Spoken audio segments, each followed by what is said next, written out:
கர்நாடக மாநில கடலோர மாவட்டங்களில் மிக கனமழை பெய்து வருகிறது. குறிப்பாக சிவமோகா, குடகு, தார்வாட், ஹாவேரி, பெலகாவி, ஹாசன், உடுப்பி உள்ளிட்ட மாவட்டங்களில் 3 நாட்களாக விட்டுவிட்டு மிக கனமழை கொட்டி வருகிறது. இதனால் சாலைகள் ஆறுகள் போல் மாறியுள்ளன. பல பகுதிகளில் மரங்கள் சாய்ந்து போக்குவரத்து நெரிசல் ஏற்பட்டது. தாழ்வான பகுதிகளில் வீடுகளுக்குள் தண்ணீர் புகுந்து மக்கள் அவதிக்குள்ளாகியுள்ளனர். மங்களூர் அருகே குத்தாறு மதினா பகுதியில் வீட்டின் சுற்றுச்சுவர் இடிந்து 4 பேர் உயிரிழந்தனர். மங்களூர் புத்தூர் நகரில் கனமழையால் அருந்து விழுந்த மின்கம்பியை மிதித்ததில் 2 பேர் மின்சாரம் பாய்ந்து உயிரிழந்தனர்.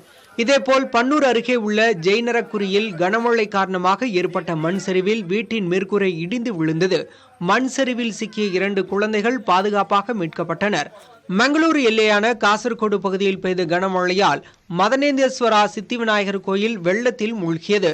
மதுவாகினி ஆற்றில் வெள்ளம் பெருக்கெடுத்து ஓடுவதால் கோயிலுக்குள் 5 அடி வரை தண்ணீர் தேங்கி நிற்கிறது.